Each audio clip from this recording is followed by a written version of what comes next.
1864장이 좋잖아요. 아니, 생수. 나에게 생수. 얼마나 했는데, 1800원.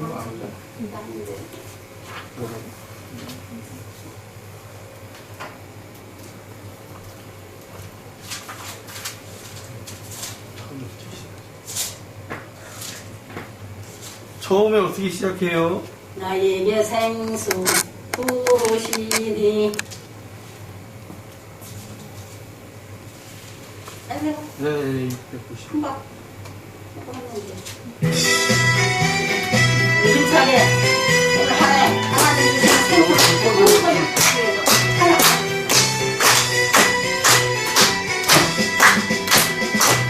나에게 생수 부으시니 나에게 생수 부으시니 나에게 생수 부으시니 내 간이 넘치나이다 내 간이 넘치나이다 내 마른 사랑 끝인 영향으로 엎이고 즐거워하네 이 세상 모두 주를 알리니 내 간이 넘치나이다 내 간이 넘치나이다 나에게 생수 부으시니 나에게 생수 부으시니 나에게 생수 부으시니 내 간이 넘치나이다 내 간이 넘치나이다 저 넓은 벌판 많은 곡식들 주 som시 들어가네 만남성 모두 기뻐 춤추니 내 간이 넘치나이다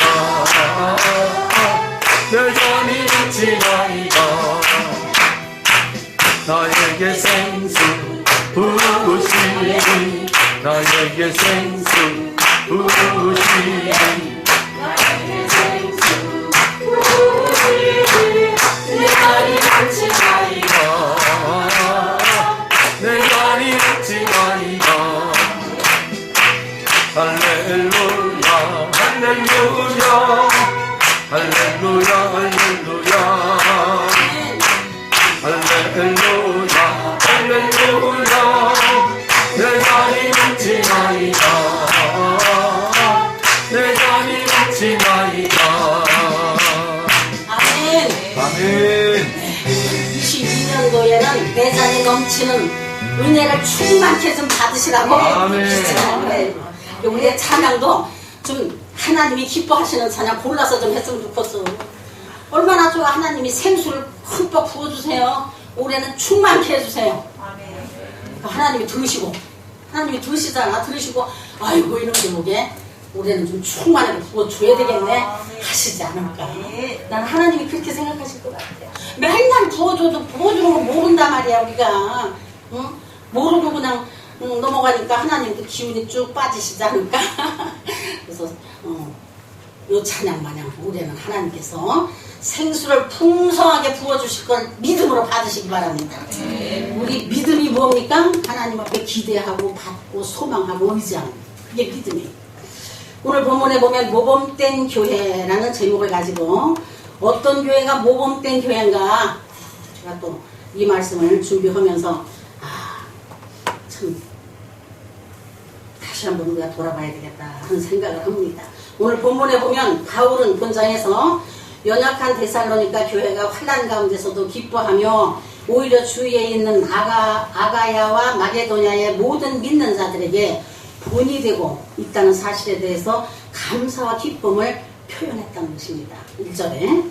그래서 3절에 보면 사실 3절 말씀을 보면 너희의 믿음의 역사와 사랑의 수고와 우리 주 예수 그리스도에 대한 소망의 인내를 우리 하나님 아버지 앞에 끊임없이 기억하니 라고 말씀하고 있습니다.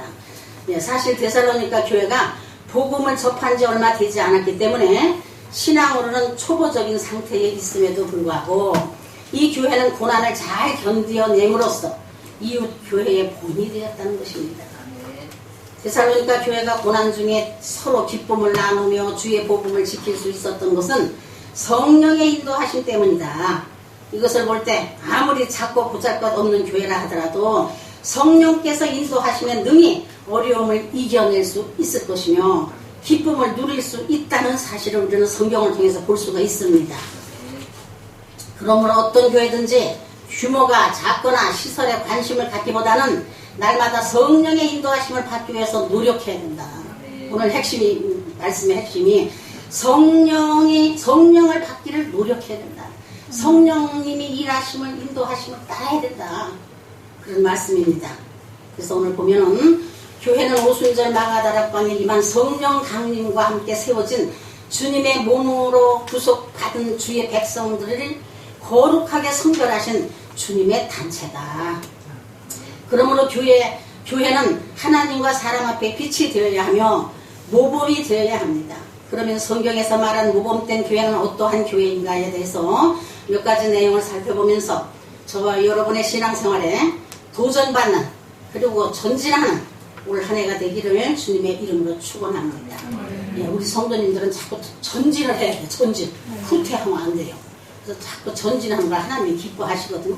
그래서 이제 오늘 1월 달이기 때문에 2022년도 1월 달인데 우리가 뭔가 새로운 각오로 결단을 해야 되거든요. 아주 중요해요. 우리가 신앙생활 하면서 결단이라는 게 엄청 중요합니다. 그래서 우리가 각자가 하나님 앞에 뭔가 좀 결단을 하고 전진하는 그런 저와 여러분이 되시기 바랍니다. 첫째로 보니까 모범된 교회는 믿음의 역사가 있는 교회다. 오늘 본문의 제일 첫째 말씀에 믿음의 역사와 라고 말씀하고 있어요. 예. 첫째 모범된 교회는 믿음의 역사가 있는 교회다. 오늘 읽어드리는 본문 3절에 보면 사도 바울은 데살로니가 교회 성도들의 신앙을 지적하면서 믿음의 역사가 있는 교회라고 칭찬을 했다는 거예요. 우리 교회도 그런 은혜가 있길 바랍니다. 누가 보든지 우리 은혜강교회가 믿음의 역사가 일어나는 교회예요. 그래도 믿음이 있어 보고 칭찬받는 교회가 돼야 되지 않을까 싶습니다. 아무리 모양을 잘 내놓으면 뭐 믿음이 없어 아무 소용이 없어. 그래서 우리는 믿음의 역사가 날마다 일어나기를 노력해야 된다. 믿음이란 하나님의 모든 것을 받아들이고 의지하고 확신하고 믿고 기대하는 것을 말합니다. 믿음은 그 자체 가운데 그리스도가 계신 것입니다. 또한 믿음은 사탄의 공격을 막는 최대의 무기가 되는 것입니다. 교회는 믿음의 분량만큼 성장과 기적을 가져오게 되며 또한 하나님께서는 교회 안에서 믿음을 크게 소유한 사람들을 붙잡고 역사하시는 거예요. 오늘 본문에 기록한 데살로니가 교회는 믿음의 역사가 있는 교회라고 지적하고 있지요. 여기 역사라는 말은 우리가 역사라는 말은 활용하는 것을 의미합니다. 그래서 믿음은 활용을 해야 된다. 믿음은 활용을 해야 돼. 그냥 뭐 보석처럼 금관에 보관하듯이 깊숙이 소유하고 있는 것이 아니라는 거예요. 믿음은 어떻게 자꾸 활용을 해서 쓰는 거예요. 저도 지난주에 참 바빴어요. 지난주에 우리 조카 며느리 아프다고 아주 엄청 신앙이 좋은 사람인데 이렇게 아파. 그래가지고 아무리 생각해도 있으면 이게 귀신 장난인 것 같아. 그래서 작정 예배를 좀 드려야 되겠는데 예수님 오셔서 사흘만 드려줘. 그거 뭐 내가 할 일인데 예배 드리는 일이라면 뭐 어디라도 내가 가지. 막 시골이라도 내가 가는데 그럼 당연히 가야지. 그리고 이제 한 3일 가서 작정 예배를 드렸는데 얼마나 은혜가 되는지. 그래서 우리는 자꾸 믿음을 활용을 해야 되겠더라고요. 그냥 묻어도 옛날에 내가 목사도 했고 설교도 많이 했어. 이제 안 해도 돼. 하고 묻어두니까 아무것도 아니더라고요. 찬송가도 잊어먹어버려요. 요즘은 또 나 참 많은 게 불만이 있는 게 뭐냐. 찬송. 왜 그 하나님이 주신 영감으로 기록된 찬송들을 안 해? 교회에서. 맨날 복음 선거만 하니까 교회 역사가 안 일어나는 것 같아 나는. 내가 볼 때. 그래서 찬송가를 잊어먹겠더라니까요. 더군다나 이거를 다 순서를 바꿔놔가지고 더 답답해. 수십 년 부르던 찬양을 갖다 다 뒤바꿔 놔가지고 이거 하나 찾으려면 옛날 찬송 찾고 지금 찬송 찾고 이래야 찾아지니 이게 지금 뭐 하는 짓인가 싶더라고요. 그래서 내가 실컷 가서 3일 동안 찬양을 많이 불렀어. 실컷 찬양을 많이 불렀더니 얼마나 힘이 생기는지 내가 찬양이 능력 있어요. 또 찬송은 하나님의 영감을 받아서 기록해서 가사가 하는 거라 엄청 은혜스러운 거예요. 그걸 요즘 교회에서 신시대다 해가지고 주마다 보면 찬양 예배 시간에 2곡밖에 안 부르더라고. 그래서 참 아이고 답답하다. 하여튼 우리가 믿음은 자꾸 활용해야 되는 줄 믿으시기 바랍니다. 내가 그 얘기를 하려고 지금 여러 가지 말을 하는데 우리가 믿음이 있으면 자꾸 활용을 해야 돼. 써먹어야 돼. 자꾸 써야 그것이 능력으로 나타나고 역사가 일어나고 기적이 일어나고 합니다. 갖다 보관만 하면 아무 소용이 없다는 거 기억하시기 바랍니다. 두 번째 보니까 모범된 교회는 사랑의 수고가 있는 교회다. 굉장히 중요합니다. 입으로 우리는 사랑을 많이 선포하죠. 아이고 사랑합니다. 입으로 하는 사람 아무 소용이 없다는 거예요. 오늘 성경에서 얘기하는